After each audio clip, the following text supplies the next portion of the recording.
herzlich willkommen zurück. Heute gibt es mal was ganz anderes, denn es geht heute mal nicht um meinen Fokus, sondern um einen Fokus, den ich schon seit, ich glaube, 5 Jahren kenne, der mir sehr gut gefällt. Deswegen habe ich einfach mal den Besitzer angeschrieben, ob er eventuell Lust hätte, mit mir zusammen über seinen Fokus zu quatschen, ein paar Aufnahmen machen zu lassen, damit ihr auch was davon habt. Deswegen, ihr seht es gerade, ich bin auf der Autobahn, bin auf dem Weg zu ihm und ihr kommt natürlich mit. Los geht's!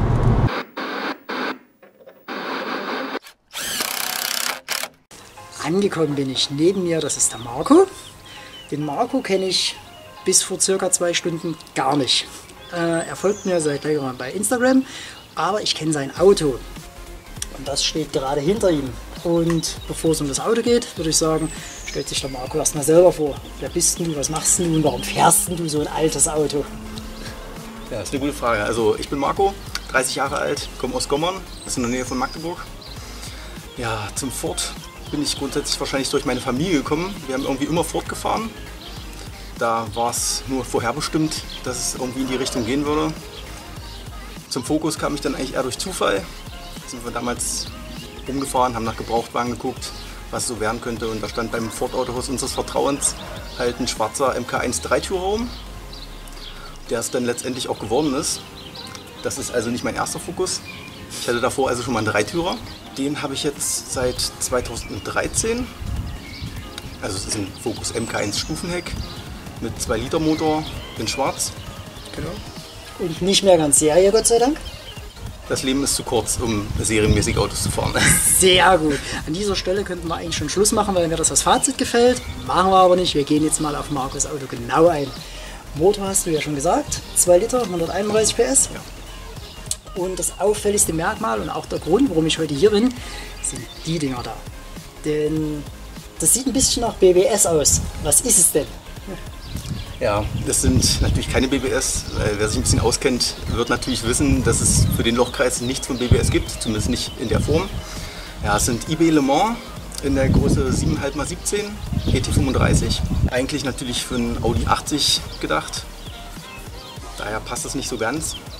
Die Mittenzentrierung ist natürlich dementsprechend von 57,1 mm auf 63,4 mm aufgedreht worden. Passend dazu, es gehört sich ja irgendwie so, natürlich ein paar BBS-Namendeckel drauf, damit die Optik passt. Das Ganze, was hörst du für eine Reifengröße? 2,5? Reifen sind Falken CX 914 in 245 R17. Ja, der Falken zieht sich halt immer ganz gut. Genau. Das verschafft ein bisschen Spielraum beim Tieferlegen. Beim Thema Tieferlegung, wie wird's gemacht? Ja, ist natürlich ein Gewindefahrwerk verbaut, anders kriegt man den Fokus ja nicht runter. Ja. Es ist ein FSW-Gewindefahrwerk. Vorne sind die Anschlagpuffer gekürzt, damit wir ein bisschen tiefer fahren können und noch ein bisschen Komfortreserven haben. Hinten sind die Verstellteller ausgebaut und die obere Federaufnahme ein bisschen bearbeitet, um irgendwie auf ein anständiges Maß zu kommen, was halbwegs gut aussieht, wie ich finde. Sehr gut. Aber so TÜV approved, so wie er jetzt hier steht. Im Rohzustand zumindest mal. Ja, also es ist tiefer eingetragen im Fahrzeugschein, als es im Gutachten vorgegeben ist, also das sollte passen. Okay.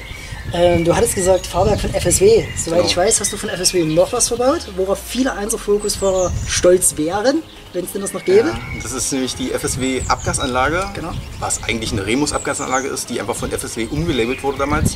Gibt es so nicht mehr zu kaufen. Schade. Das ist eine Gruppe A Plus mit 65 mm Durchmesser, Abcut. Ja. Ja, und war seinerzeit recht beliebt, weil sie verhältnismäßig laut war und damals auch günstig zu bekommen war. Genau. Aber wie viele von euch wissen, Stufenheck und Dreitürer ist natürlich ein bisschen anders, was die Hecklänge angeht. Da hat der Marco auch ein bisschen getrickst, was ich vorteilhaft finde. Ja, also es ist ein 90 mm Endrohr verbaut, was allerdings natürlich fürs Stufenheck an sich ein bisschen zu kurz ist. Deswegen habe ich einfach das Endrohr entsprechend verlängert, sodass es auch mit der Stufenheckstoßstange bündig abschließt. Sehr gut. Dann, was haben wir noch an der Optik? Ich sehe der Klassiker schlechthin, RS Editions Frontstoßstange. Genau, RS Edition Stoßstange als Facelift-Variante ohne Blinker mit schwarzen Gittern drin, weil es mir einfach ein bisschen cleaner erschien als die originalen Edelstahlgitter. Mit abgetönten Nebelscheinwerfern, schwarze Impro-Frontscheinwerfer mit klaren Blinkern. Hast du Probleme mit den Impros gehabt? Weil es gab ja doch ein paar Sätze, die wohl an Undichtigkeit litten. Nee, überhaupt nicht. Okay, sehr Das gut. Einzige, was es ist, aber das ist einfach altersbedingt, dass die Scheinwerfer doch ein bisschen oder die Beschichtung sich auflöst oder die anfangen ein bisschen anzulaufen von außen. Ja, gut. Muss man mal drüber polieren, aber ansonsten alles gut. Sehr schön. Dann Interieur, genauso was Leckeres wie außen und Tatsache im Stufenheck ultra selten. Ich sitze gerade auf so einem Hocker, er hat 2 davon verbaut. Ja. Also im Innenraum sind 2 Recaro Vollleder ST170 Schalensitze gebaut. Sitzheizung. Ja, mit Sitzheizung natürlich hatte der Fokus auch serienmäßig. Lenkrad weiß ich, hast du auch geändert? Das Lenkrad ist einfach neu bezogen worden in Leder Alcantara mit nicht farblich auffallender 12 Uhr Markierung, um es einfach ein bisschen schlichter zu halten und grauen Nähten. Du hast das Auto jetzt 6 Jahre, hast du gesagt. Ja. Bist du am Ende? Geht's noch weiter? Was hättest du gerne? Am Ende ist man bekanntlich nie. Sehr gut. Ja, also es sind noch so einige Dinge, die ich mir vorstellen könnte. Beim Stufenheck natürlich generell ein bisschen schwierig, da entsprechende Teile zu finden. Aber eventuell kommt noch irgendeine Designfolierung, Oha. was mir da so vorschwebt. Mal gucken, ob sich das umsetzen lässt oder wie es im Endeffekt wirkt. Ansonsten steht in nächster Zeit vielleicht noch ein neues Fahrwerk an, weil bei diesem die Dämpfer schon ein bisschen mitgenommen sind. Aber werden wir mal schauen, was noch so kommt. Jo, dann sind wir im Großen und Ganzen erstmal soweit durch. Dann zeige ich euch das Auto jetzt ein bisschen mit Musik. Und dann würde ich sagen, melden wir uns noch mal ganz fix bei euch.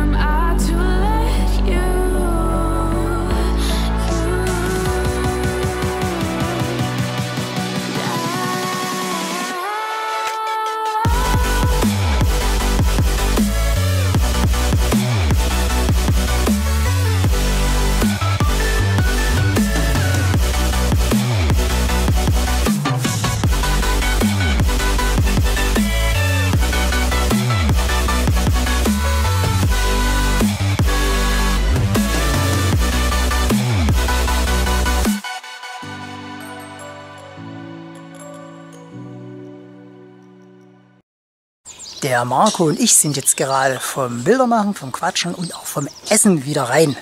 Und eine Sache haben wir euch vorher noch gar nicht gezeigt. Im Video habt ihr das aber gerade schon gesehen. Marco hat auch im Innenraum ein bisschen was gemacht.